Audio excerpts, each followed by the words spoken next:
Hello students, welcome two equations IAS. आज discuss करेंगे जो सुप्रीम कोर्ट की रूलिंग आई है यूथनेशिया के बारे में। ठीक है, पहला केस यूथनेशिया का सुप्रीम कोर्ट ने अलाउ कर दिया है, पैसिव यूथनेशिया का इंडिया में। तो अब यूथनेशिया है क्या? यूथनेशिया हमारे कॉन्स्टिट्यूशन के आर्टिकल 21 राइट टू लाइफ और पर्सनल लिबर्टी से जुड़ा हुआ है। Right to life and personal liberty. अब राइट टू लाइफ ये डिबेट होती है कि राइट टू लाइफ का मतलब क्या है। राइट टू लाइफ का मतलब क्या? राइट टू डेथ भी है। राइट टू डेथ,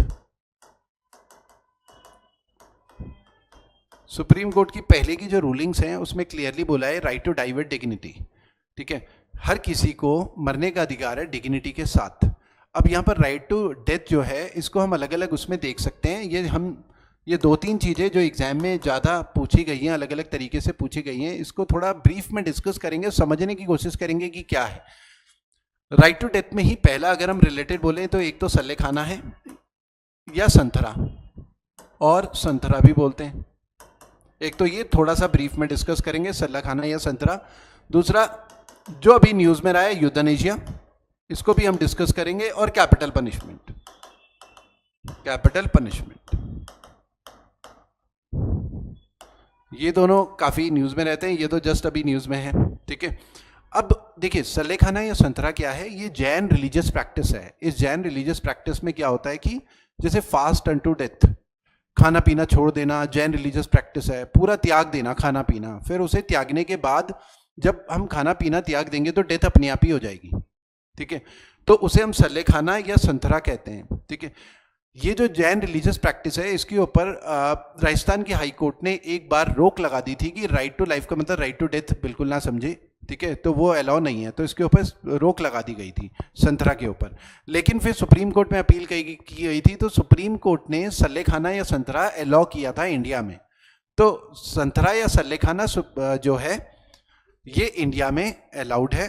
ठीक है, और इसमें एक 3 साल की बच्ची, क्योंकि रिसेंटली एक न्यूज़ में भी आता है, एक 3 साल की बच्ची ने भी संतरा किया था क्योंकि उसे ब्रेन ट्यूमर था, उसके ठीक होने की गुंजाइश बहुत ज़्यादा कम थी। और मध्य प्रदेश में एक जो कपल था, फिर वो अपनी बच्ची को, क्योंकि ना वो खाना खा पा रही थी ना पी पा रही थी, तो उसके पेरेंट्स उसे लेके जाते हैं जैन मॉन्क के पास। फिर वहाँ पर वो उसे संतरा करवाते हैं उस 3 साल की बच्ची के साथ। तो डिबेट भी होती है, वो 3 साल की बच्ची के ऊपर संतरा या सल्ले खाना इम्पोज किया गया है।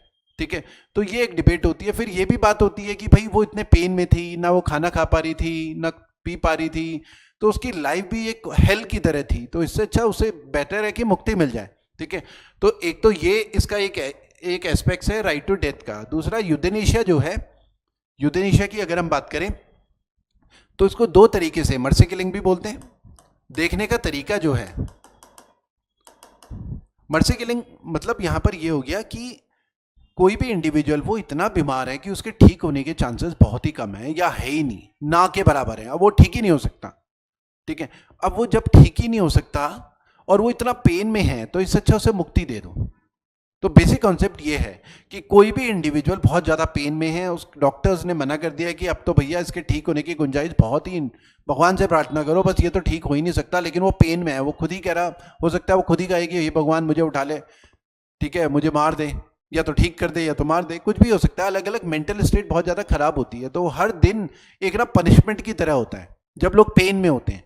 तो यहाँ पर यूथनेशिया या मर्सी किलिंग में अगर हम देखें विल, एक इंडिविजुअल की विल के हिसाब से देखें, तो विल के हिसाब से या तो वॉलंटरी हो सकता है, वॉलंटरी हो सकता है। वॉलंटरी का मतलब है उस इंडिविजुअल से पूछा गया कि भाई आप मरना चाहते हो कि नहीं, उसके ठीक होने की गुंजाइश बहुत ही कम है, उस इंडिविजुअल ने हाँ हाँ मैं तो मरना चाहता हूं।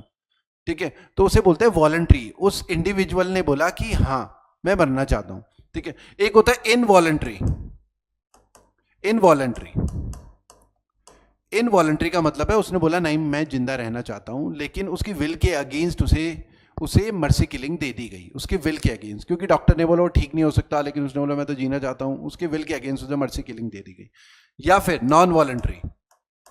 नॉन वॉलंटरी में क्या होता है कि उसमें उस इंडिविजुअल की विल अवेलेबल ही नहीं है, मतलब वो कोमा में है, उससे पूछ ही नहीं पा रहे कि भाई तुम जिंदा रहना चाहते हो मरना चाहते हो, क्योंकि देखो तुम ठीक तो हो नहीं सकते, तो इससे अच्छा तुम्हें मुक्ति दे दें, तो उससे पूछ ही नहीं पा रहे। यहाँ पर तो इंडिविजुअल से पूछ रहे हैं कि तुम्हें मुक्ति दे दें क्या, तो यहाँ पर इंडिविजुअल कह रहा हाँ दे दो, यहाँ पर इंडिविजुअल ने मना कर दिया, ठीक है, यहाँ पर उस इंडिविजुअल की विल का पता ही नहीं लग पा रहा है कि उसे मर्सी किलिंग दी जाए या ना दी जाए। तो ये तो विल के हिसाब से कैटेगराइज करें तो ये 3 कैटेगरी है।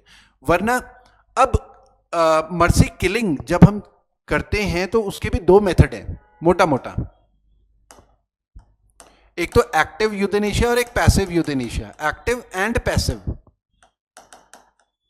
एक्टिव यूथेनेशिया क्या होता है? एक्टिव यूथेनेशिया में जब किसी के ठीक होने की गुंजाइश है ही नहीं तो फिर उसी क्या कर रहे हैं, एक्टिव यूथेनेशिया मतलब एक लीथल इंजेक्शन जो है उसको इंजेक्ट किया जा रहा है, पॉइजन या कोई भी लीथल इंजेक्शन, उस इंजेक्शन को इंजेक्ट करने के बाद उसकी अपने आप ही डेथ हो गई। बेसिकली यहां पर किल करना ही हो गया ना, किसी को पॉइजन दे देना या किल करना हो गया, उसे एक्टिव यूथेनेशिया बोल रहे हैं, जहां पर हम एक इंडिविजुअल को किल कर रहे हैं। मतलब पर्पस यह है कि मुक्ति दे रहे हैं, क्योंकि वो ठीक तो हो नहीं सकता, वो इतना पेन में है, इससे अच्छा उसे मुक्ति दे दो।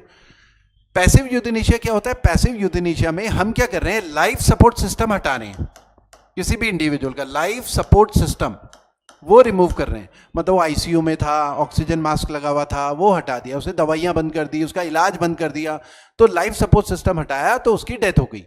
अब क्या इंडिया में यूथेनेशिया अलाउड है कि नहीं है?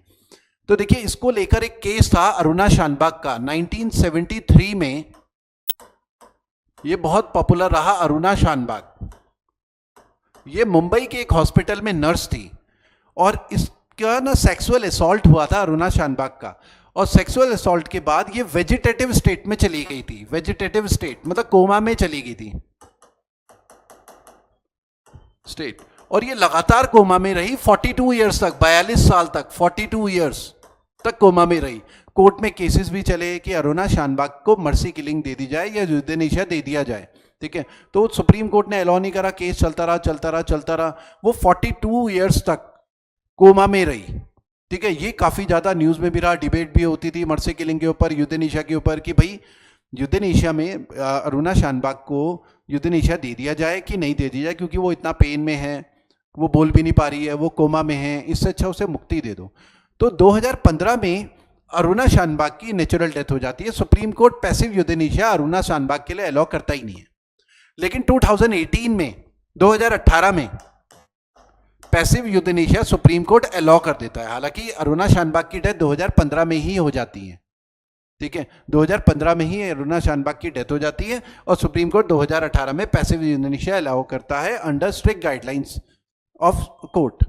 कोर्ट के स्ट्रिक्ट गाइडलाइंस के अंदर पैसिव यूथेनेशिया को अलाउ करता है। एक्टिव यूथेनेशिया इंडिया में तो अलाउड ही नहीं है। कुछ कंट्रीज में यूथेनेशिया ऑलरेडी अलाउड है, जैसे डेनमार्क वगैरह हैं कुछ कंट्रीज, वहां पर यूथेनेशिया ऑलरेडी अलाउड है। तो अब ये जो पैसिव यूथेनेशिया का पहला केस है, ये हरीश राणा जो गाजियाबाद के थे, हरीश राणा, वो 2012 में वो 4th फ्लोर अपने पीजी में रहते थे, स्टूडेंट थे, वहां पीजी से नीचे गिरते हैं, 4th फ्लोर से नीचे गिरते हैं और हेड इंजरी होती है। तो 2012 से लगातार ये जो 13-14 साल है उसमें ये कोमा में थे, वेजिटेटिव स्टेट में थे। तो उसको लेके भी पिटीशन फाइल की गई थी यूथेनेशिया के लिए, मर्सी किलिंग के लिए, ठीक है, हरीश राणा की। तो सुप्रीम कोर्ट ने अलाउ कर दिया है अंडर कोर्ट्स गाइडलाइंस, ठीक है, कि हरीश राणा को पैसिव यूथेनेशिया दे दिया जाए। तो इंडिया में केवल पैसिव यूथेनेशिया अलाउ है, और पहला केस हरीश राणा का अभी सुप्रीम कोर्ट ने वर्डिक्ट दिया है, ठीक है। एक्टिव यूथेनेशिया तो अलाउ ही नहीं है। और सल्ले खाना या संतरा, ये भी सुप्रीम कोर्ट ने अलाउ किया हुआ है। जैन रिलीजियस प्रैक्टिस है जिसमें खाना पीना छोड़कर हम जो है मुक्ति पाते हैं, मतलब डेथ हो जाती है, ठीक है। तीसरा अगर हम बात करें कैपिटल पनिशमेंट, कैपिटल पनिशमेंट अगर जज किसी के लिए लिख रहा है कि फांसी की सजा दे दी जाए, कैपिटल पनिशमेंट, तो इसमें भी तो हम किसी को किल कर रहे हैं बेसिकली।